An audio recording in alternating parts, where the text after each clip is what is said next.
비타민, 타우린, 미네랄, 핵산, 아연 등이 풍부한 굴은 해산물 중에서 영양가가 가장 완전한 식품에 가깝습니다. 굴은 10월에서 12월이 제철이고 추울수록 맛있는데요. 생으로 섭취를 하거나 익혀 먹는 등 다양하게 섭취가 가능합니다. 익혀 먹으면 단백질 흡수를 높여주고 날 것 그대로 먹으면 철분 흡수를 높여줍니다.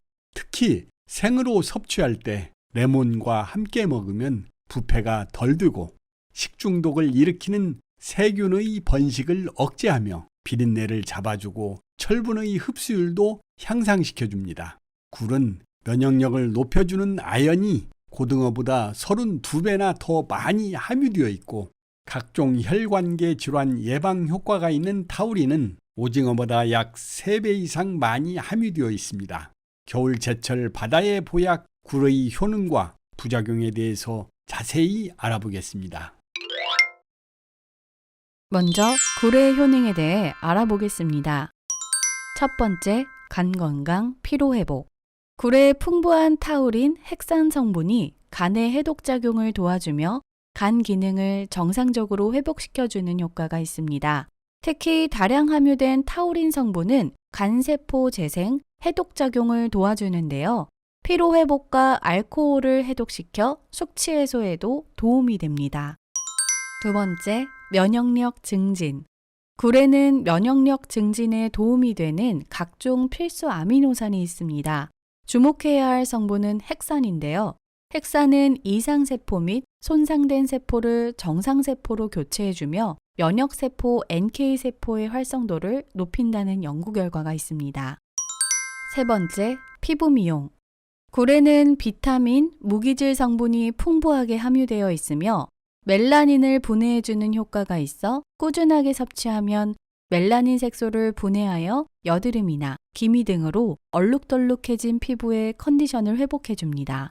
아연 성분은 피부 조직을 강화시켜주고 피부가 균에 의해 감염되는 것을 예방하여 피부 건강에 도움이 됩니다. 네 번째, 대장암 예방. 굴에 포함된 셀레늄은 세계보건기구와 UN 식량농업기구에서 지정한 필수 영양소입니다. 셀레늄은 체내 활성산소를 줄이는 항산화 작용을 하여 대장암 세포를 억제하고 비만을 예방하는 효능이 있습니다. 근육 수축력을 높이는 작용을 하여 장 운동을 활발하게 만들어주어 변비 해소에도 도움이 됩니다. 다섯 번째, 정력 강화.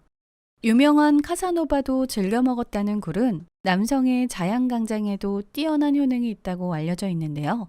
굴 속에 다량 함유된 아연 성분이 남성 호르몬인 테스토스테론의 분비를 촉진시킴으로써 자양강장 및 정력 강화에 탁월한 효능이 있으며 인슐린 분비를 촉진하여 전립선 비대증, 정자 생성에 효과가 있습니다. 여섯 번째, 다이어트. 굴의 열량은 100g당 97kcal로 칼로리가 낮은 편에 속하여 다이어트 및 체중 감량에도 도움이 됩니다. 또한 굴 속에 함유된 단백질 및 칼슘, 마그네슘 등의 다양하고 풍부한 무기질의 함량으로 다이어트 시 발생할 수 있는 영양 불균형을 해소하는 데도 도움을 줍니다. 일곱 번째, 빈혈 예방. 굴 속에 함유된 칼슘, 인, 마그네슘 등의 성분이 혈액의 원활한 흐름을 도와 빈혈 개선 및 예방에 탁월한 효능이 있습니다. 굴에 함유된 철분 성분이 적혈구의 생성을 돕고 철분 결핍으로 인해 생기는 일상적인 빈혈이 있는 여성들에게 좋습니다. 다음은 굴의 부작용에 대해 알아보겠습니다. 굴 자체가 찬 성질이 있기 때문에 몸이 찬 사람들이 많이 먹게 되면 배탈이나 설사 등이 발생할 수 있어 적당량을 드시는 것이 좋습니다. 또한 굴의 산란기에는 굴 자체가 독성을 가지고 있기 때문에 주의하시는 것이 좋습니다. 면역력 취약한 환자는 식중독 위험이 있어 충분히 익혀 먹어야 하는데요. 국립수산과학원 식품위생가공과에서 100도씨에서 20분 동안의 열처리 조건을 제외하고는 열처리에 의한 굴의 영양학적인 손실은 미미한 것으로 사료된다 라는 실험 결과가 있습니다. 굴의 단백질과 무기질은 열에 익혀도 그대로 보존되며 소화가 잘 되는 형태로 변해 체내 흡수가 쉬워지니 자신에게 맞는 것을 선택하여 섭취하시길 바랍니다. 이 영상을 끝까지 보시면 포도송이 가지를 절대 버리지 않고 활용하리라 생각합니다. 포도 껍질에는 콜레스테롤을 낮추어 심장병을 예방할 수 있는 레스베라트롤이 들어 있습니다. 레스베라트롤은 식물이 곰팡이나 해충 같은 안 좋은 환경에 직면했을 때 식물이 자기 방어를 위해서 만들어내는 항생제입니다.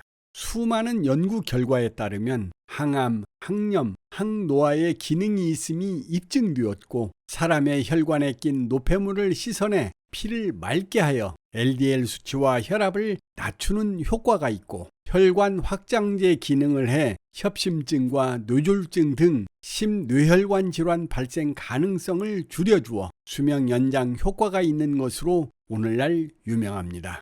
한국식품개발연구원이 국내산 거봉, 세레단, 햄벨 등 주요 3종 포도에 대해 부위별 레스베라트롤 함량을 분석하고 레스베라트롤 고함유 추출물 제조를 위한 원료 가치를 평가한 결과 포도송이 가지에 함유된 레스베라트롤 함량이 포도 껍질의 34에서 55배, 포도 씨의 43에서 73배, 과육에는 아주 미량 들어있는 것으로 평가되었습니다. 그동안 우리는 포도 과육만 쏙 빼먹고 껍질과 씨앗은 버렸는데 이제부터는 껍질과 포도송이 가지를 버리지 말고 차로 마셔 건강에 좋은 레스베라트롤을 섭취하시기 바랍니다. 포도송이 가지차 만드는 방법입니다. 먹고 남은 포도송이 가지는 채반에 받쳐서 4, 5일 정도 건조하거나 건조기를 사용해서 3, 4시간 건조 후 프라이팬에 약한 불로 5분 정도 볶아 보관하였다가 드시고 싶을 때 차로 드시면 됩니다. 참고로 볶지 않고 말리기만 한 가지는 영양 성분이 우러나지 않습니다. 물 1리터에 말린 포도송이 가지 한 줌을 넣고 색이 우러날 때까지 끓여주면 되는데요. 포도송이 가지차에 단맛을 더하려면 포도나 껍질을 함께 넣고 끓여도 좋습니다. 포도송이 가지차는 약간 구수하고 포도향이 뒤에 감돌고 맛있습니다.